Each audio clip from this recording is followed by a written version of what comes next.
belajar biologi bareng. Gimana? Udah pada siap? Oke, kali ini kita masih akan belajar tentang klasifikasi makhluk hidup. Cuman kali ini kita akan membahas tentang perkembangan sistem klasifikasi makhluk hidup atau riwayat perkembangannya seperti apa. Yuk.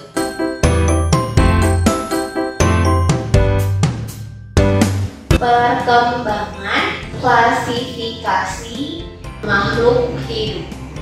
Untuk perkembangannya, jadi yang awal banget tuh makhluk hidup dikelompokkan menjadi dua kerajaan atau dua kingdom aja yang diputuskan oleh Aristoteles dan juga Bapak Carolus Linnaeus. Jadi kalau untuk sistem klasifikasi yang dua kingdom, makhluk hidup itu hanya dikelompokkan berdasarkan cara memperoleh makanannya. Jadi ada kelompok organisme autotrof, berarti dia termasuk tumbuhan atau plantae, dan yang heterotrofnya itu animalia.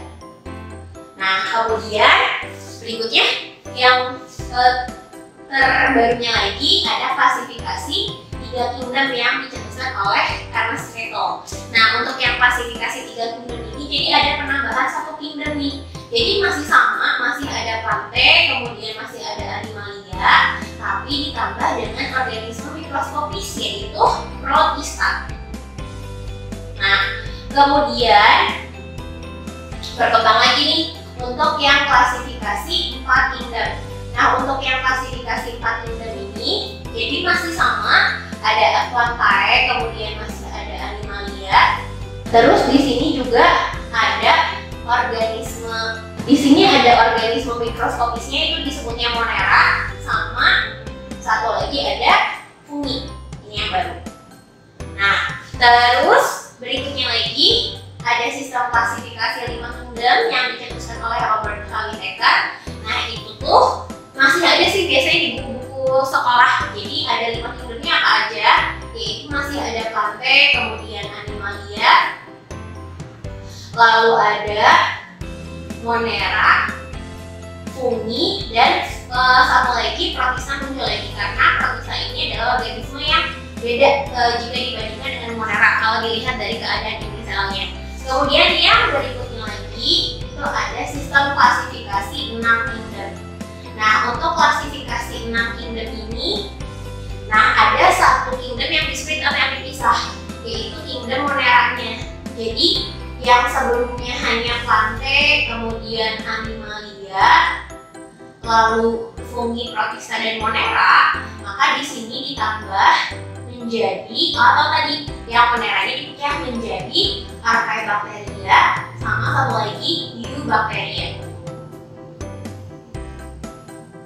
Nah, terus untuk sistem klasifikasi yang terbaru itu pakainya justru tidak yang sistem kingdom, tapi pakainya yang sistem 3 domain, jadi lebih luas lagi. Karena kalau menggunakan sistem 3 domain itu bisa diketahui kekerabatannya, atau kalau kita lihatnya dari kekerabatan antar organisme atau bisa dilihat dari perkembangan evolusinya, maka teknik klasifikasi yang digunakan itu adalah klasifikasi filogenetik. Nah, jadi kalau dia diubah jadi 3 kingdom itu apa aja? Maaf, 3 domain itu apa aja? Jadi ada yang disebut dengan domain, ada kelompok Archaea, terus ada bakteria, sama satu lagi ada eukarya. Nah, tapi untuk sistem klasifikasi alami atau yang mengandalkan ciri morfologi yang biasanya mudah untuk diamati itu masih bisa dilakukan, atau disebutnya kalau klasifikasi alami itu analisis fenetik ya. Nah, untuk klasifikasi analisis fenetiknya itu misalnya nih kalau kita pakai klasifikasi sistem fenetik dari untuk mengetahui ciri-ciri dari kingdom-kingdom ini. Nah, yang pertama misalnya bisa dilihat dari ada tidaknya nukleus atau inti sel. Nah, kita lihat nih, ya kalau misalnya dia ternyata tidak memiliki inti sel atau tidak memiliki membran tipis ya, maka dia termasuk ke kelompok Archaea.